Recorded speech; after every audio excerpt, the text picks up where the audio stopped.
In Blackwater Woods by Mary Oliver. Look, the trees are turning their own bodies into pillars of light, are giving off the rich fragrance of cinnamon and fulfillment. The long tapers of cattails are bursting and floating away over the blue shoulders of the ponds, and every pond, no matter what its name is nameless now. Every year, everything I have ever learned in my lifetime leads back to this. The fires and the black river of loss, whose other side is salvation, whose meaning none of us will ever know.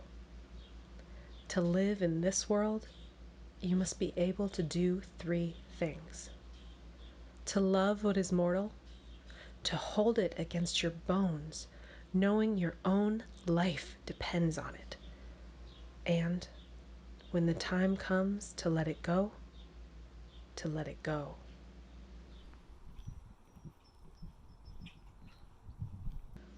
When we experience suffering, as we must, I've noticed a tendency to spin things as quickly as possible into pillars of light, to blast any shred of shadow with illumination.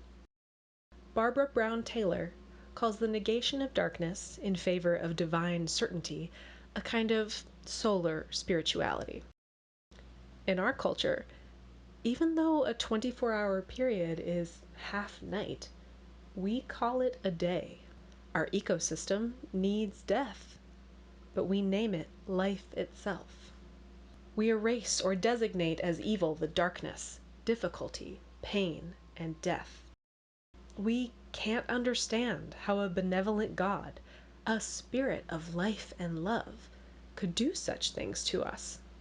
When we shrink the unknowable wholeness of the changing universe into only the forces of creation, peace, and happiness, we show just how little we understand anything at all. Suffering is unavoidable, for some more than others. Many of us are so forgetfully fortunate.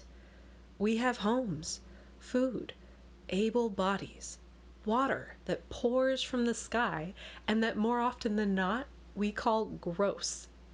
Fear and pain are occasional bumps in the road for us, so we begin to imagine we're entitled to the smooth and painted pavement.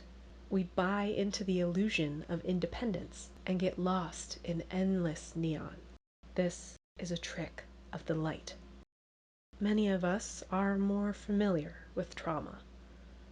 We know that worth and deserving have nothing to do with the inevitability of pain. Reaching out in uncertainty is a more beloved reflex. The only sure thing is interconnectedness, which we've come by necessity to know well. For those of us with one foot in the center and one in the margins, it's up to us to remind our overlapping circles of each other, to be the guides of twilight, inviting the sunburnt privileged into cool stillness and the trembling nocturnes out of despair. On all sides, we abuse our spiritual practices like drugs to numb the fear, anger, and sadness alike. Oh, the emotional gymnastics we'll perform to appear as though we're accepting hardship when we're actually trying to turn it into cinnamon and fulfillment. It is not the purpose of spiritual practices to avoid difficult experiences and prop up flickering projections of happiness. Rather, spiritual practices and communities are guide ropes, pathways so that we might explore the most difficult facets of our realities without getting lost in them. I don't want to talk about what treasures we might find in the darkness or what we might learn from hard times. Those are just other ways to imagine gain instead of realizing loss. Rather, darkness and hard times remind us that treasures and learning are among those temporary illusions, which it turns out aren't necessary. Let pain and loss remove the illusions from your life. The non-essential, the luxurious, the ridiculous, the petty, the time has come to let it go. Let go of comfort, convenience, and control. Richard Rohr writes, "If we understand suffering to be whenever we are not in control, then we see why some form of suffering is absolutely necessary to teach us how to live beyond the illusion of control and give that control back to the flow of reality." Once the mirages of artificial light are removed, we remember that all our pretense is invisible in the dark. And once again, we are just ourselves, no matter what our names are, nameless now. Ephemeral parts of a mysterious and changing existence, an existence which feels nothing for us except what we feel for each other. We, gifted and cursed as we are, get to both be and witness the fullness of existence, not just the pleasant parts. We might as well get that right, at least. Mary Oliver reminds us about the fires and the black river of loss, whose other side is salvation, whose meaning none of us will ever know. Everything, she writes, everything I have ever learned in my lifetime leads back to this. It is crucial to embrace pain and grief and even death. If we skip over them, rush them, minimize, ignore them, pollute them with optimistic sunshine theology, sing of rebirth and never mention torture, not only are we missing half of reality, but we are disconnecting ourselves from those who don't have the privilege to do so. Christine Valters Paintner writes, "Do not rush to make meaning. When you smile and say what purpose this serves, you deny grief a room inside you. You turn from thousands who cross into the great night alone."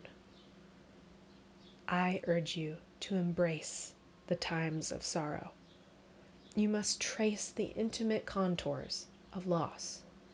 We forget, many of us, what these feel like, and so we forget what others feel like, those for whom disaster has always already been a reality, those over whom our own palaces of paradise cast shadows and cause harm. Let this time of fading twilight scar you, so you don't forget again every facet of Earth whose exploitation and destruction have been the sources of your comfort. I refuse to offer hope. I'm offering you truth. Suffering is unavoidable, but so is connection. These will not automatically make you more empathetic or wise or generous, but they will bring you back to the interdependent web of existence, which, it turns out, you were never actually separate from in the first place. You and everything that is not you have the darkness in common. Accept this lightless revelation.